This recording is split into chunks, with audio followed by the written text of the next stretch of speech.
सौरसेनी प्राकृत के अंतर्गत हम आज चर्चा कर रहे हैं क्षुद्रक बंध की। अभी हमने सठखंडागम का प्रथम खंड, जिसको हम जीवठान बोलते हैं, जीव स्थान खंड है, प्रथम खंड है, उसको हमने जाना था और उसमें सूत्रों की संख्या से हम परिचित भी हुए। आज हम चर्चा करने जा रहे हैं जो कि है, जिसको हम कहते हैं क्षुद्रक बंध, खुद्दा बंध भी जिसे कहा जाता है प्राकृत में। तो हम आज इस विषय में चर्चा कर रहे हैं। क्षुद्रक बंध, क्षुद्रक बंध क्या है? यहाँ पर हम अगर देखें तो सतखंडागम के द्वितीय खंड क्षुद्रक बंध को जो जिसमें मार्गणाओं के अनुसार कौन सा जीव बंधक है, कौन अबंधक है, और इसका विवेचन किया गया है। और कर्म सिद्धांत की दृष्टि से यह द्वितीय खंड बहुत ही उपयोगी है। और इसका विवेचन हम अगर देखते हैं तो इसमें मुख्य रूप से 12 अधिकार जो हैं, उन अधिकारों, जो 13 अधिकार हैं, 13 अधिकारों में इनको बांटा गया है। 13 अधिकार ऐसे हो जाते हैं जिनके नाम हम जानते हैं। स्वामित्वानुगम, स्वामित्वानुगम, एक जीव की अपेक्षा कालानुगम, एक जीव की अपेक्षा अंतरानुगम, भंग विषयानुगम, द्रव्य प्रमाणानुगम, क्षेत्रानुगम, स्पर्शनानुगम, स्पर्शानानुगम, नाना जीव अपेक्षा कालानुगम, नाना जीव अपेक्षा अंतरानुगम, भाग अभागानुगम, अल्प बहुत्वागम और महादंडक। इसमें ये 11 अधिकारी हो जाते हैं, 11 अनुयोग द्वार जिनको हम कहते हैं। और जो उपरोक्त इसके बाद 12 में आ जाता है महादंडक चूली का अधिकार। तो ये इन अधिकारों में इनको विभक्त किया गया है। और उपरोक्त अधिकारों में हम देखें तो बंधक, सत्य परिरूपणा के अंतर्गत मार्गणाओं में बंधक अबंधकत्व की तथा 11 अनुयुक्त द्वारों के माध्यम से विषय का प्रतिपादन किया गया है जो मार्गणाओं में वर्णित है। एक जीव की अपेक्षा से स्वामित्व, कि एक जीव की अपेक्षा से जो स्वामित्व है, उस स्वामित्व के बारे में बात की है। एक जीव की अपेक्षा से काल, एक जीव की अपेक्षा से अंतर, और एक जीव की अपेक्षा से भंग विचय, द्रव्य प्रमाणानुगम, क्षेत्र प्रमाणानुगम, स्पर्शानुगम, स्पर्शनानुगम, नाना जीवों की अपेक्षा से काल और नाना जीवों की अपेक्षा से अंतर, और भाग अभागानुगम, भाग प्रमाणता का वर्णन, अल्प बहुत्वानुगम। तो इस प्रकार से इसमें यह बात कही गई। अब इसके मूल रूप से हम अगर देखते हैं इसको, तो इसमें जो 11 प्रकार की इसमें बात आती है कि इसमें बंध सत्व प्ररूपणा के में 43 सूत्र हैं, और गति मार्गणा के अनुसार नारकी जीव और त्रियंच जीव बंधक हैं। मनुष्य बंधक भी है तो अबंधक भी है। सिद्ध अबंधक हैं तो वह प्रत्येक अवस्था में अबंधक ही रहेंगे। इंद्रिय मार्गणाओं की अपेक्षा भी बंध के सत्व का विवेचन किया गया है। जब तक मन वचन और काय रूप योग की क्रिया विद्यमान रहती है, तब तक जीव बंधक रहता है और अयोग केवली और सिद्ध अबंधक हो जाते हैं। यहाँ पर अगर हम देखें तो मुख्य रूप से इसमें हम स्वामित्व प्रमाणानुगम की, स्वामित्वानुगम के अंतर्गत 91 सूत्र हैं। पहले में 43 सूत्र हैं, दूसरे में 91 सूत्र हैं। और इसके अलावा हम देखते हैं तो स्वामित्व नाम अनुगमन में मार्गणाओं के अनुक्रम से इनकी पर्यायों में कारणभूत कर्मोदय और लब्धियों का प्रश्नोत्तर रूप में प्ररूपण किया गया है। कालानुगम की अगर हम बात करते हैं तो इसमें 216 सूत्र हैं, और इनमें अनुगमन, गति, इंद्रिय, काय आदि मार्गणाओं में नौ की जघन और उत्कृष्ट काल की स्थिति का, जीव की जघन और उत्कृष्ट काल स्थिति का वर्णन किया गया है। क्योंकि इससे पता चल रहा है कालानुगम में काल के बारे में बताया गया होगा कि उसमें काल का प्रकार क्या है, काल की रूपरेखा क्या होती है, यह सारी चीजें उसमें बताई गई कालानुगम में। अब हम अगर देखें कि इसमें गुणस्थान का विचार छोड़ करके, इसमें विचार छोड़ के प्ररूपणा की गई है।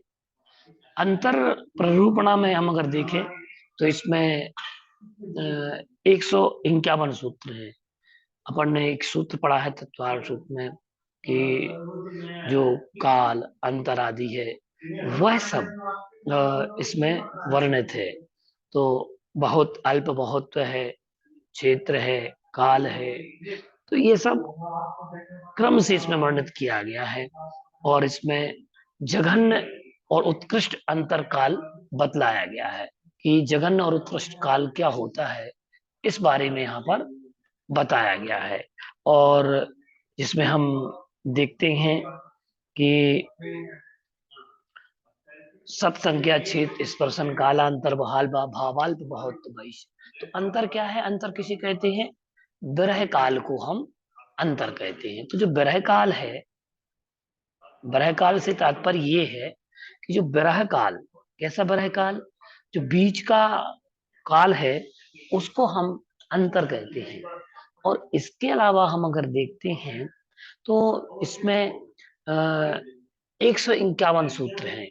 और इन 151 सूत्रों में जो व्याख्या आई है, जघन्य और उत्कृष्ट अंतरकाल जो बतलाया गया है मार्गणा क्रम से, तो उन मार्गणाओं के क्रम से हम समझ सकते हैं और जान सकते हैं।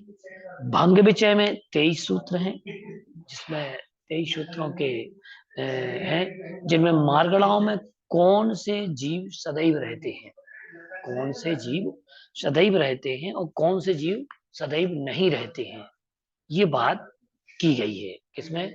मार्गणा स्थानों में। अब इसके बाद में हम अगर देखते हैं तो नरकादि जो 4 गतियां हैं, नरक, त्रियंच, देव और मनुष्य में, जीव में सदैव नियम से निवास करते हैं।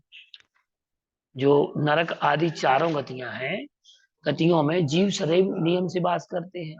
किंतु मनुष्य अपर्याप्त कभी होते हैं और कभी नहीं भी होते हैं। इसी प्रकार बैक्रियक, मिश्र और जीवों की मार्गणाओं में अंतर यहाँ बताया गया है। तो द्रव्य प्रमाणानुगम जो है, अब हम आ गए हैं द्रव्य प्रमाणानुगम पे। इसमें 171 सूत्र हैं और 171 सूत्रों में हम अगर देखते हैं तो गुणस्थान को छोड़कर मार्गणा क्रम से जीवों की संख्या और उसके आश्रय से काल एवं क्षेत्र का प्ररूपण किया गया है। क्षेत्रानुगम में क्या होगा? वस्तु के वर्तमान काल, वर्तमान निवास स्थान को क्षेत्र कहते हैं। जो वस्तु का वर्तमान है उसको हम क्षेत्र कहते हैं। तो यहाँ पर हम देख रहे हैं कि जो क्षेत्र है वो क्षेत्र किस प्रकार से है। अब इसमें 124 सूत्र हैं क्षेत्रानुगम में, और स्पर्शानुगम में 279 सूत्र है। इन दोनों में अपने अपने विषय के अनुसार जीवों का विवेचन किया गया है। स्पर्श और क्षेत्र की अपेक्षा से यहाँ विशेष वर्णन किया गया। नाना जीवों की अपेक्षा कालानुगम में 55 सूत्र हैं और इसमें अनादि, अनंत, अनादि, शांत, अना शादी शांत, सादि शांत रूप से काल प्ररूपणा की गई है। और नाना जीवों की अपेक्षा से अंतरानुगम में 67 सूत्र हैं। बंधकों की जघन और उत्कृष्ट अंतरकाल की प्ररूपणा जिसमें की गई है। अब हम बात करते हैं भाग अभाग, भागा भागानुगम में 88 सूत्र हैं। और इन 88 सूत्रों में हम देखते हैं कि अनुगम में मार्गणानुसार अनंत में भाग, असंख्यात में भाग, संख्यात में भाग तथा अंत बहुत और अनंत बहुत भाग, असंख्यात बहुभाग, संख्यात बहुभाग भाग रूप से जीवों का सब जीवों की अपेक्षा से प्रमाण बतलाया गया है। एक प्रकार से इसकी संख्या अनुगम में जीवों के संख्याओं पर प्रकाश डाला गया है और तथा परस्पर तुलनात्मक रूप में संख्या भी बताई गई है। इसमें नारकी जीवों का विवेचन करते हुए बताया गया है कि समस्त जीवों की अपेक्षा अनंत में भाग हैं। इस प्रकार परस्पर में तुलनात्मक रूप से जीवों की भाग अभागानुक्रम में संख्या बतलाई गई है। अल्प बहुत अनुगम में 106 सूत्र हैं, जिनमें 14 मार्गणाओं के आश्रय से जीव समासों का तुलनात्मक द्रव्य प्रमाण बतलाया गया है। और जो गति मार्गणा है, उस गति मार्गणा के अनुसार भी इसमें वर्णन किया गया है कि जो गति मार्गणा है, उस गति मार्गणा का वर्णन इसमें किया गया है। और गति मार्गणा में देखें अगर हम, तो मनुष्य सबसे छोटे हैं, थोड़े हैं, नारकी जीव असंख्य गुणे हैं, देव नारकियों से असंख्यात गुणे हैं। देखते हैं देव नारकियों से भी असंख्यात गुण हैं। देव से सिद्ध अनंत गुण हैं तथा स्त्रियंच देवों से भी अनंत गुण हैं। तो ये गुणात्मकता बताई गई है। अल्प कौन है, बड़ा कौन है, संख्या किसकी कितनी है, ये सब वर्णन इसमें किया गया है। अब इसके बाद हम देखते हैं कि इसका जो अंतिम चोलिका है, तो महादंडक नामक 12वें अधिकार में गति, इंद्रिय, काय मार्गण की मुख्यता से अल्प बहुत का निरूपण किया गया। और अंत में चूलिका है, चोलिका जो है, इसमें 79 सूत्र हैं, 79 सूत्र हैं। और इसमें मार्गणा विभाग को छोड़कर गर्भोपक्रमिक मनुष्य पर्याप्त से लेकर निगोद जीवों तक के जीव समासों का अल्प बहुत प्रतिपादित है। सापेक्षिक जीवों के राशि ज्ञान के लिए यह चोलिका बहुत उपयोगी है। तो इस प्रकार कुल 582 सूत्र हैं और इनमें क्रमिक कर्म प्रकृति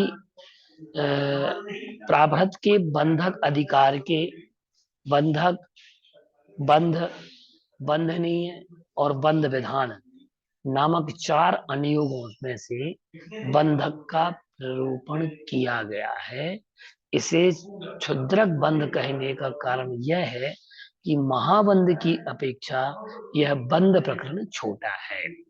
क्षुद्रक बंध इसलिए कहा जाता है कि इसमें केवल जो महाबंध अधिकार है, उस महाबंध अधिकार के जो कि बंध, बंधक, बंधनीय और बंध विधान होता है, इनमें से केवल बंध का ही इसमें उल्लेख किया गया है, उसकी अपेक्षा से छोटा है।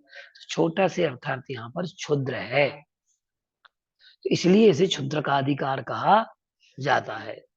इसके अलावा हम अगर देखते हैं तीसरा जो खंड है, तो उस खंड के बारे में हम अगर जाने समझें, तो इसमें आपने देखा कि पहले में 43, फिर 91 सूत्र हैं, 216 है, 151 है, फिर 23 है, फिर 71 है, 124 है, 274 है।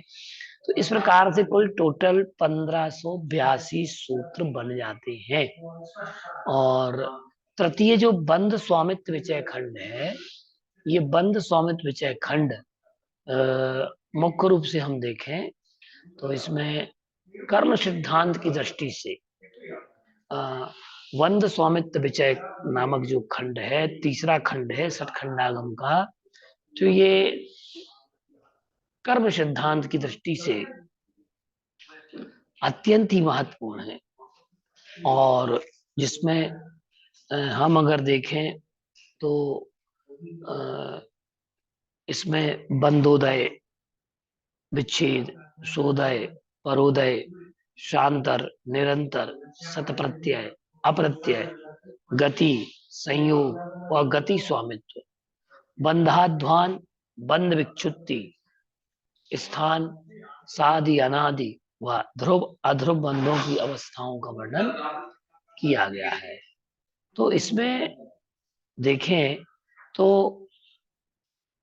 इस ग्रंथ के अंत में हम अगर देखते हैं तो आत्मा के स्वरूप का चिंतन भी इसमें प्रस्तुत किया गया है।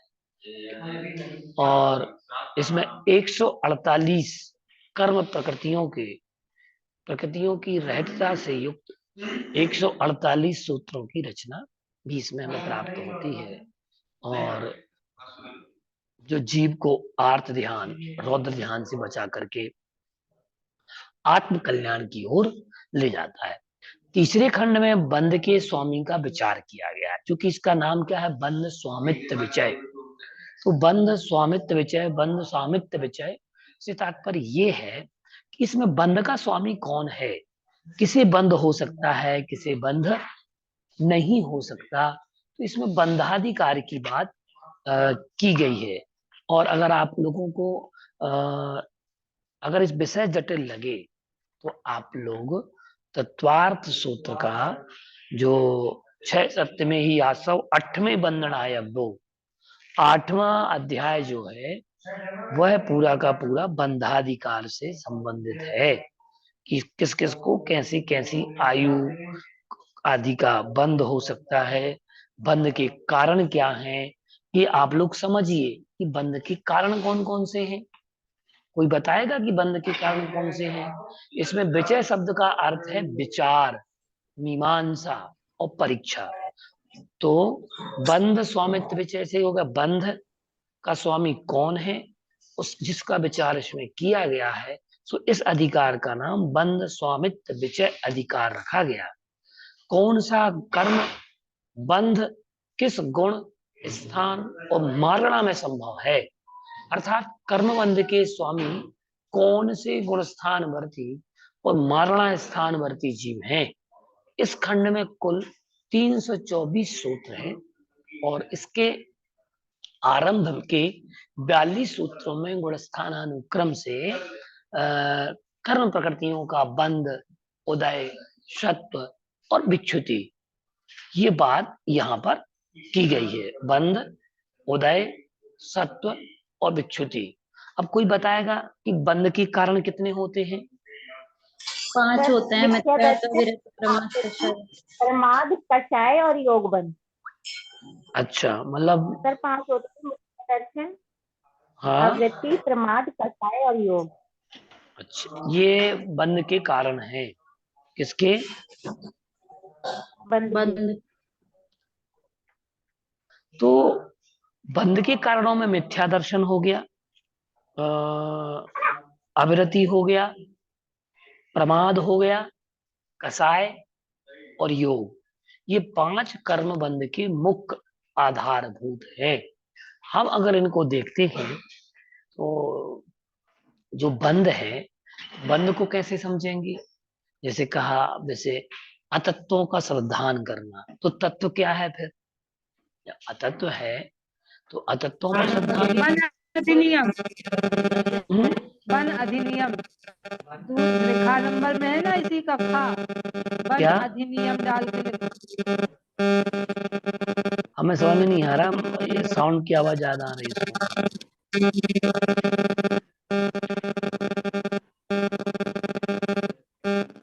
किसकी आवाज आ रही है इसमें?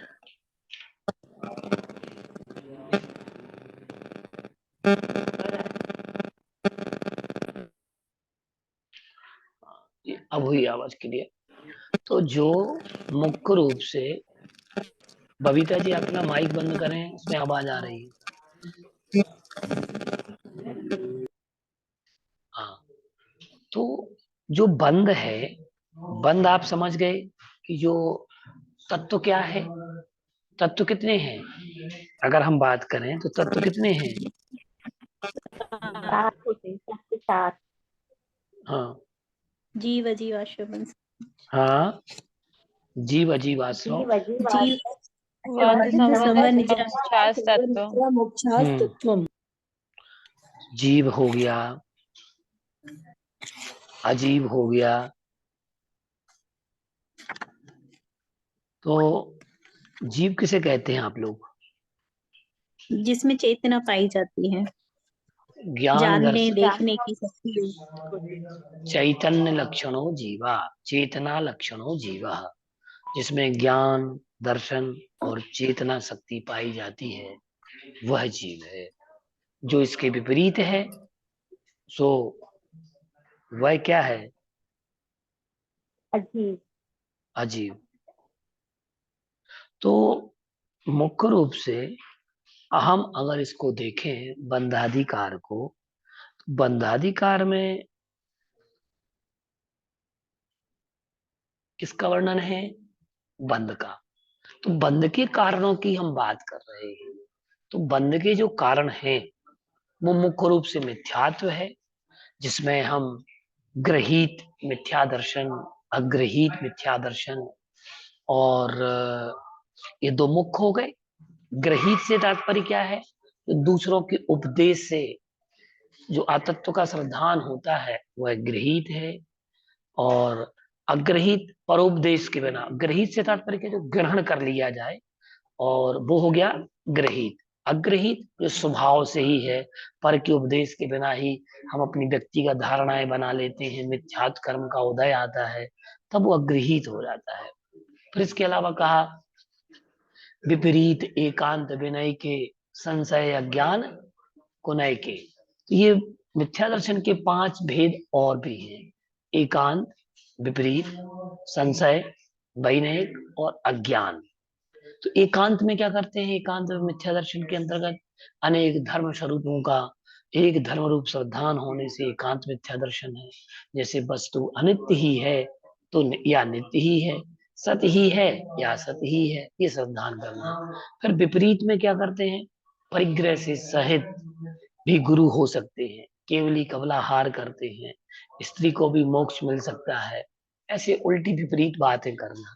संशय, रत्नत्रय पर रूप मोक्ष मार्ग है या नहीं, ऐसा संशय, दुविधा। वैनिक, सब देवी देवताओं और सब धर्मों को समान मान लेना, सभी देवी देवताओं को प्रणाम करना। भाई ये भी तो सम्मानीय है, वो भी तो सम्मानीय है, हमें किसी का अपमान नहीं करना चाहिए, आदि आदि तरह प्रकार की बातें जो करते हैं, वो कौन सा हो गया? विपरीत, वैनयिक। वैनयिक। फिर अज्ञान की बात आती है, हित और अहित का विचार रहित श्रद्धा कर लेना। अविरति क्या होती है? जैसे कि 6 काय के जीव हैं और हिंसा के त्याग न करने, 5 इंद्रियों तथा मन को विषयों में जाने से रोकने की अविरति, इसके पृथ्वी कायक आदि, जल कायक आदि, अग्नि इत्यादि 12 भेद होते हैं। प्रमाद में क्या क्या आता है? तो प्रमाद में आप देखिएगा समिति, गुप्ति, शुद्धि, धर्म, अच्छे कार्यों में अनुत्साह को प्रमाद कहते हैं। जिसमें विकथाएं हैं, 4 कसाएं भी हो जाती हैं, इंद्रियां हैं, स्नेह है, राग, ये 15 प्रमाद के कारण बता दिए गए। ठीक है ना? अब इसके बाद कसाएं कितनी हैं? कितनी होती कसाएं? 4 कषाय। 4। कसाएं 25 कसाएं होती हैं। 25।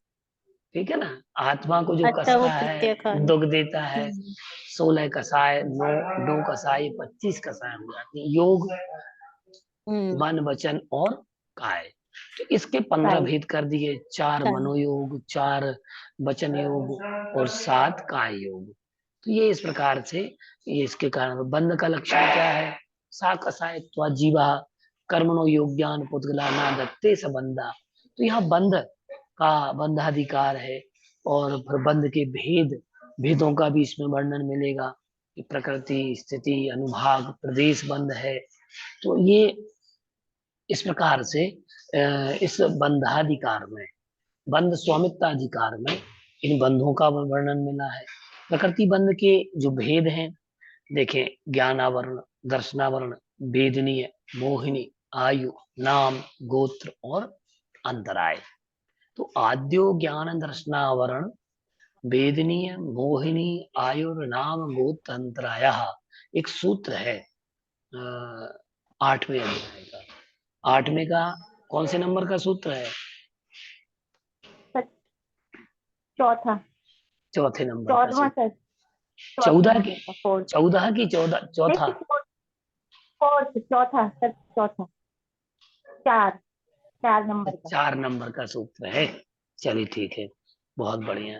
तो ज्ञान पर आवरण पड़े सो ज्ञानावरण, दर्शन गुण पर आवरण पड़े सो दर्शनावरण, और सुख दुख का अनुभव हो सो वेदनीय, और अपने स्वरूप को भूल जाए सो मोहनीय। आयु जिस कर्म के उदय से नरक त्रियंच मनुष्य देव किसी में भी वो शरीर ये रोकना पड़ता है शरीर को, वो आयु हो गया। नाम जिस कर्म के उदय से या निमित्त से शरीर अंगोपांग आदि की रचना होती है, वह कौन सा कर्म है? नाम कर्म। फिर कहा गोत्र, जिस कर्म के उदय से जीव उच्च और नीच कुल में पैदा होता है, जिस कर्म के उदय से निमित्त से दान लाभ भोग उपभोग वीर्य आदि में विघ्न आए सो अंतर आए। अब इसके बाद देखते हैं, फिर भेद प्रभेद करते चले गए इनके, तो बंद अधिकार में ये सब मिलेगा आपको। अब इसके बाद में हम अगर देखते हैं तो इस बंद स्वामित्व विषय में कि उस बंद का स्वामी कौन, बंद का अधिकारी कौन, तो ये बात यहाँ पर बंद स्वामित्व विषय नामक अधिकार में की गई है कि बंद का स्वामी कौन है, बंद का स्वामित्व किसके पास में है। तो इनमें हम अगर देखते हैं तो बंद स्वामित्व विषय के अंतर्गत क्या जाना हमने कि बंद का स्वामी कौन है। बंद का स्वामित्व विषय मतलब कितनी प्रकृतियों को, किस जीव को कहाँ तक बंद होता है, किसके नहीं होता, कितनी प्रकृतियां किस कौन स्थान में विच्युति को प्राप्त होती हैं, और स्वोदय बंद रूप प्रकृतियां कितनी हैं, परोदय बंद रूप प्रकृतियां कितनी हैं, इत्यादि का वर्णन किसमें मिलता है? बंद स्वामित्व विषयाधिकार में। तो बंद स्वामित्व विषयाधिकार की अगर हम बात करें तो इसमें अनुयोग द्वारों का भी प्रयोग किया गया है। तो बंद स्वामित्व विषय के अंतर्गत क्या क्या समझा आपने, कोई बताएगा?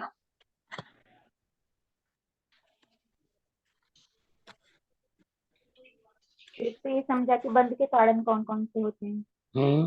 मिथ्यात्व, आवृत्ति, प्रमाद, कषाय और योग। बंद 2 तरह से होता है, ग्रहित और आग्रहित। और मिथ्यात्व 5 होते हैं, विपरीत, संशय, विज्ञान, अन्य और एकांत। अच्छा। और आवृत्ति में ये होता है कि 6 काय जी अपने मतलब 5 इंद्रिय और 6 काय जीवों की रक्षा करना।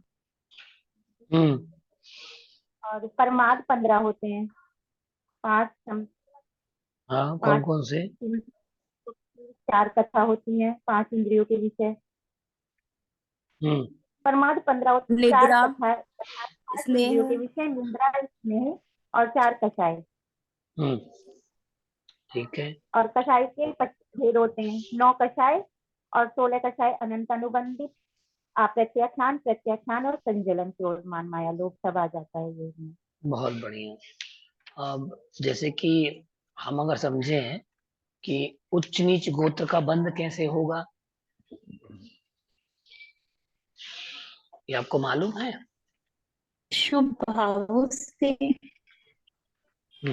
देखो, जो कि हम अगर देखते हैं कि अलग अलग कर्म है, 9 8 कर्म जो है इनका कैसे होगा बंद, तो आयु के भेद भी किए गए, कर्मों के भेद किए गए, तो किस कारण से कौन सा कर्म बनता है ये भी इसमें बताया गया है कि कौन सा कर्म किस कार्य को करने से बंधता है। तो आश्रव अधिकार से ही भी हमें पता चलेगा कि किस कर्म की करने से, जैसे कि परात्म निंदा प्रशंसे सत्सद गुणोच्छाद नोद भावने च नीचैर गोत्रेयस, तो जो पर की निंदा, आत्म प्रशंसा करता है, दूसरों के दुर्गुणों को उजागर करता है, स्वयं के दुर्गुणों को ढांकता है, और उसके एवज में अपने सद्गुणों को सबके सामने रख देता है। तो इससे क्या होगा नीच गोत्र कर्म का आश्रय तो होगा, तो इससे बंधा, तो बंध का स्वामी कौन हुआ? जिस जीव ने ये कार्य किया सो वह उस बंध का अधिकारी हो गया। तो इस प्रकार से इसमें वर्णन किया गया है कि जैसे नारक तैर्यज्ञोन मानुष देवानी अल्पारंभ परिग्रहत्वम मानुषस्य वहवारंभ परिग्रहत्वम नारकस्यायुषः। बहुत आरंभ और बहुत परिग्रह करने से किस चीज का बंध होगा? कौन सी आयु का? नरक आयु का। तो नरक आयु का। और अल्प आरंभ और अल्प परिग्रह से मनुष्य आयु का बंध होगा। मनुष्य। तो ये इस प्रकार से हमें जानना चाहिए। अब इनकी स्थिति क्या है? जैसे मोहिनी कर्म की स्थिति कितनी है? तो बताया गया 70 कोड़ा कोड़ी सागर। कितनी? 70 कोड़ा कोड़ी सागर। जैसे दर्शन मोहिनी कर्म की जघन्य स्थिति, उत्कृष्ट स्थिति कितनी होगी? तो दर्शन मोहिनी कर्म की जघन्य स्थिति अंतर मुहूर्त और उत्कृष्ट स्थिति 70 कोड़ा कोड़ी सागर की होती है। ऐसी अनंतानुबंधी क्रोधादि कसायों की उत्कृष्टता से ठहरने का काल कितना है? तो कहा कि ठहरने का काल संख्यात भाव, असंख्यात भाव तथा अनंत भाव तक भी हो सकता है। ऐसा कोई विशेष वो नहीं है। क्रोधादि कसायों का जघन्य स्थिति बंद कितना होता है? क्रोधादि कसायों का जघन्य स्थिति बंद 2 महीने क्रोध कसाय का, मान का 1 महीने, माया का 15 दिन, लोभ का 1 अंतर मुहूर्त प्रमाण जघन्य स्थिति है। अब हम अगर देखें तो ये जो बंध का अधिकार है, तो इसमें मूलभूत बंध की ही बात की गई है। और बंध का स्वामी कौन होगा, उसके स्वामित्व पने को किस गुण स्थान तक ये जाएंगे और किस प्रकार से ये वर्णन करेंगे, तो इनका वर्णन इसमें बंध स्वामित्व विचय नामक अधिकार में आया। और ये सौर सैनी प्राकृत है, तो सौर सैनी प्राकृत में ये ग्रंथ लिखे गए और ये वर्णन पूरा का पूरा सौर सैनी प्राकृत में ही प्राप्त होता है। इसलिए इसमें हम अगर देखें कि बंधों का अधिकार मुख्यतया जैसे कि दर्शनावरणी कर्म है, मोहिनी कर्म है, तो इनके भेद प्रभेद आदि का वर्णन आपको यहाँ बंध स्वामित्व विचय अधिकार में एक दूसरे से कनेक्ट करते हुए आपको अवश्य मिलेगा। तो हमने क्या क्या जाना मुख्य रूप से कि जो पहला दूसरा जो क्षुद्रक बंध है, क्षुद्रक बंध उसे क्यों कहा गया? क्यों कहा गया क्षुद्रक बंध? क्योंकि इसमें जो महाबंध अधिकार है उसमें बंध से संबंधित जो वर्णन आया वो केवल केवल लघु मात्र में वर्णन है। केवल बंध जो 4 है, बंध, बंधक, बंधनीय और बंध विधान, ये जो है ना 4, इनमें से केवल बंध का वर्णन क्षुद्रक बंध में मिलता है। तो यह छोटे शब्द को देखने के लिए क्षुद्र शब्द का प्रयोग किया गया है। नहीं तो आप कुछ का अर्थ ये समझे कि इसमें आचार्य महाराज ने क्षुद्र शब्द प्रयोग क्यों किया, क्योंकि या तो क्षुद्र शब्द बहुत निम्नता के लिए प्रयोग किया जाता है कि ये व्यक्ति क्षुद्र भावी है, क्षुद्र परिणामी है, तो इसलिए किया जाता है। नहीं, यहाँ क्षुद्र का अर्थ छोटा है, लघु है। क्योंकि जब महाअधिकार की बात की जाए, बंद महाबंधाधिकार, तो उसमें तो चारों के 4 वर्णन मिलेंगे आपको। तो उसमें से केवल एक इकाई को, एक यूनिट को खंड में, द्वितीय खंड में उठाया गया, इसलिए उस खंड का नाम क्षुद्रक बंध पड़ा, खुद्दा बंध पड़ा। तो आप कोई बताएगा इसमें से? जैसे कि नितिन है, तासुम है, नेहा है। जैसे कोई एक व्यक्ति बताए कि क्षुद्रक बंध क्यों कहा जाता है।